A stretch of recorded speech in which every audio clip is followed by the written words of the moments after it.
বাংলাদেশের জন্মের পর থেকেই আছে। আবার এই কথাও সত্য যে বাংলাদেশের মুক্তি সংগ্রামে, মুক্তিযুদ্ধে বিশেষ করে ভারত সহায়তা দিয়েছে। তার আবার দুটো দিক আছে, একটা মানবিক দিক। বাংলাদেশ নিঃসন্দেহে তার জন্য কৃতজ্ঞ ভারতীয়দের কাছে, বিশেষ করে তৎকালীন ভারতীয় নেতৃত্বের কাছে। ভারতীয় সৈন্যদের রক্ত বাংলাদেশের স্বাধীনতা সংগ্রামে ঝরেছে, অর্থাৎ মুক্তিযুদ্ধে ঝরেছে। আবার এর একটা অন্য দিকও আছে, সেটা হচ্ছে স্ট্র্যাটেজিক দিক। ভারত বাংলাদেশে সহায়তা করেছে তার নিজের স্বার্থে, কারণ ভারত চেয়েছে পাকিস্তানটা দ্বিখণ্ডিত হলে তার জন্য সুবিধা হয়। কাজের দুটো দিকে আছে, কিন্তু একটা দিকের কারণে আরেকটা দিককে আমরা অস্বীকার করতে পারি না। আবার একই সঙ্গে এটাও ঠিক যে ভারত সেই সময় সহযোগিতা করেছে বলে চিরকাল তাদের আজ্ঞাবহ হয়ে বাংলাদেশকে থাকতে হবে, সেটাও কাঙ্ক্ষিত নয়। বাংলাদেশের স্বাধীন দেশ, সার্বভৌম দেশ, আমরা সমমর্যাদা নিয়ে বাঁচতে চাই, বন্ধুত্বপূর্ণ সম্পর্কের মধ্যে দিয়ে পাশাপাশি থাকতে চাই। আপনি সবাইকে অস্বীকার করতে পারেন, প্রতিবেশীকে অস্বীকার করা যায় না। ভারত অনেক দিক থেকে বড়, বাংলাদেশ ছোট, কিন্তু একেবারে শক্তিহীন নয়, এটাও মাথায় রাখতে হবে।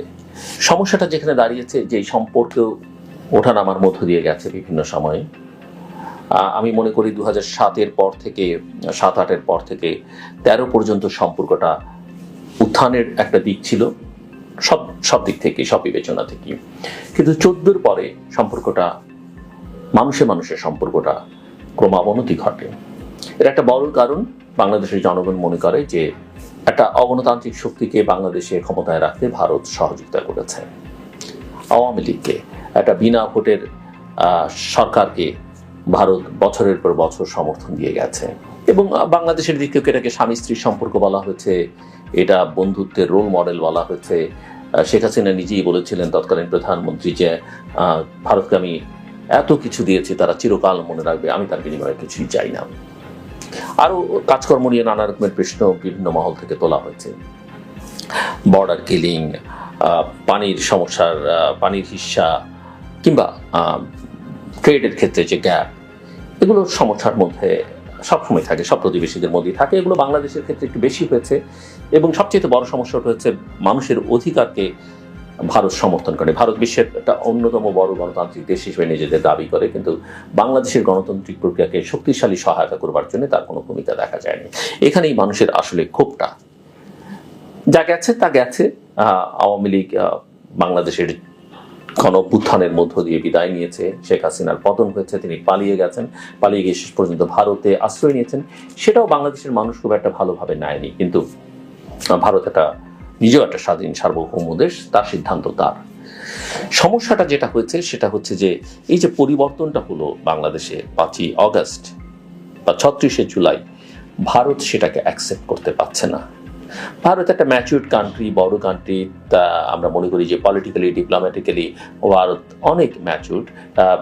বিশ্ব পরিসরে সে নেতৃত্বের জায়গায় যেতে চায়, কিন্তু তার আঞ্চলিক নেতৃত্বের জন্য যেটা দরকার, সেখানে ভারতের কিছু কিছু ঘাটতি দেখা যাচ্ছে এবং অনেকটা আবেগ নির্ভর মনে হচ্ছে। চুক্তির চাইতে আবেগটাই তাদের কাছে প্রধান হয়ে দাঁড়িয়েছে এবং তার একটা কুফল কিন্তু আমরা দেখতে পাচ্ছি।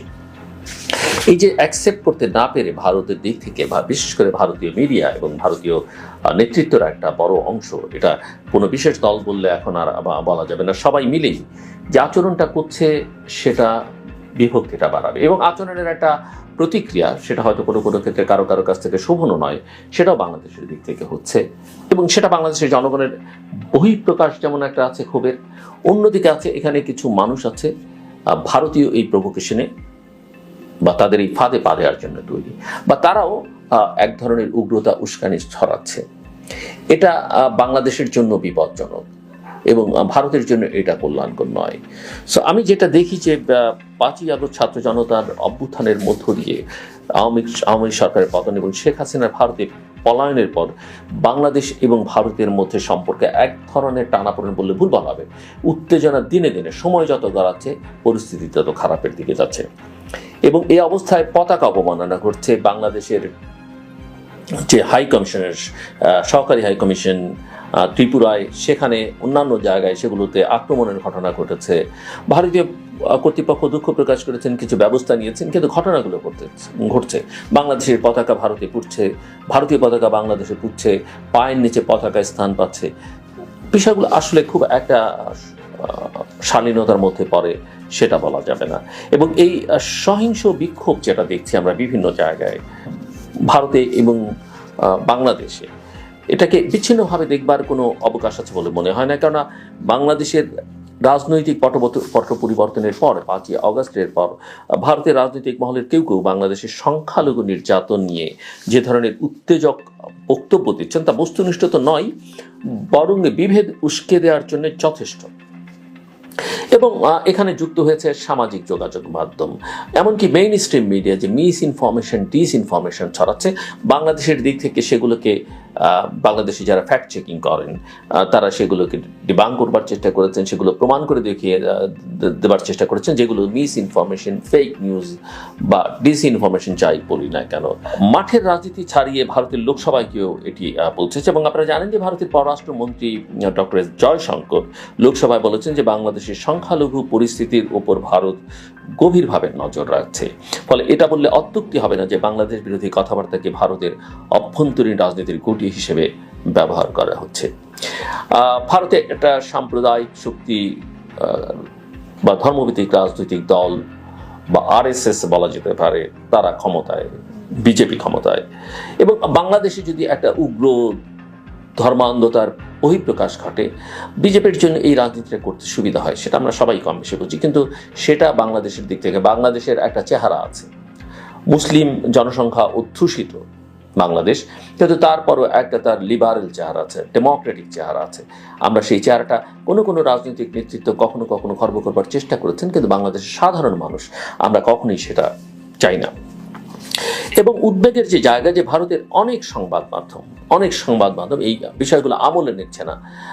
আমরা প্রফেসর মোহাম্মদ ইউনূস বলেছেন ভারতীয়দের বাংলাদেশে এসে দেখে যেতে যে আসলে কি হয়। সম্প্রতি ঢাকায় আমরা বে অফ বেঙ্গল কনভারসেশন করলাম সিরিজের পক্ষ থেকে, সেখানে অনেক ভারতীয় এক্সপার্টরা এসেছিলেন, সাংবাদিকরা এসেছিলেন, এবং তাদেরকেও আমরা বলেছি যে তারা দেখুক। এবং তারা অনেকের সঙ্গে কথা বলেছেন, পরিস্থিতি যতটা খারাপ বলে প্রচার করা হচ্ছে আসলে ততটা খারাপ নয়। ঘটনা কিছু ঘটেনি সে কথা বলা যাবে না, কিছু ঘটেছে, কেউ সুযোগ নিয়েছেন, এবং কোনো ক্ষেত্রে বিষয়টা আসলে রাজনৈতিক, বিষয়টা ধর্মীয় নয়, সেটাও বিবেচনার বিষয়। কিন্তু ভারতীয় কিছু সংবাদপত্র, কিছু টেলিভিশন এমনভাবে বাংলাদেশ বিরোধী একটা প্রোপাগান্ডা যুদ্ধে নেমেছে, সেটা খুবই বিপজ্জনক এবং খুবই কষ্টদায়কও আমি বলবো। সামাজিক যোগাযোগ মাধ্যমও সয়লাভ হয়েছে অপতথ্য এবং গুজবে। সো আমি মনে করি যে এ ধরনের উস্কানিমূলক কর্মকাণ্ডের প্রভাব বহুমুখী। যদিও ভারতীয় হাইকমিশনার বাংলাদেশে তিনি আমাদের কনভারসেশনে বলেছেন, এবং এরপরে তাকে পররাষ্ট্র দপ্তরে যখন ডাকা হচ্ছিল সেখানে তিনি বলেছেন আমাদের সম্পর্কটা দুদেশের বহুমুখী, কোনো একটা বিশেষ দিকে তাকিয়ে এই সম্পর্কটা নির্ধারণ করা যাবে, এবং সম্পর্কের কোনো ক্ষেত্রে উন্নতিও হচ্ছে, সেটাও মাথায় রাখতে হবে। তো আমি মনে করি যে এই বহুমুখী এই সম্পর্কটাকে কিভাবে এগিয়ে নিয়ে যাওয়া যায় তার জন্য এনগেজমেন্টটা বাড়ানো দরকার, এবং এই দুই দেশের বহুমাত্রিক এবং বহুমুখী সম্পর্ক যেন একটা স্থায়ী তিক্ততায় সৃষ্টি না হয় সেদিকে, এবং এক ধরনের সামাজিক অস্থিরতা যেন না তৈরি করে, সেটাও আমাদের মাথায় রাখতে হবে। সো 5 আগস্টের পর ভারতের সঙ্গে সম্পর্কের টানাপোড়েনের কারণ হচ্ছে, আমি যেটা শুরুতেই বলেছি, যে বাংলাদেশের যে রাজনৈতিক পরিবর্তন সেটা ভারত মেনে নিতে পারছে না। ফলে দুই দেশের সম্পর্কে যে টানাপোড়েন তৈরি হয়েছে সেখান থেকে উত্তরণের জন্য 5 আগস্টের আগের বাংলাদেশ আর 5 আগস্টের পরের বাংলাদেশ যে এক নয়, শেখ হাসিনার বাংলাদেশ আর শেখ হাসিনার উত্তর বাংলাদেশ যে এক নয়, সেটা ভারতের নীতি নির্ধারকদের সবার আগে এই বাস্তবতাটা মানতে হবে, বুঝতে হবে। এবং ভারতেই যেখানে সংখ্যালঘুরা নানাভাবে নির্যাতনের শিকার হচ্ছে, তাদের অধিকার ক্ষুণ্ণ হচ্ছে, সেখানে বাংলাদেশের অভ্যন্তরীণ বাস্তবতা নিয়ে অতি উৎসাহী কথা বলার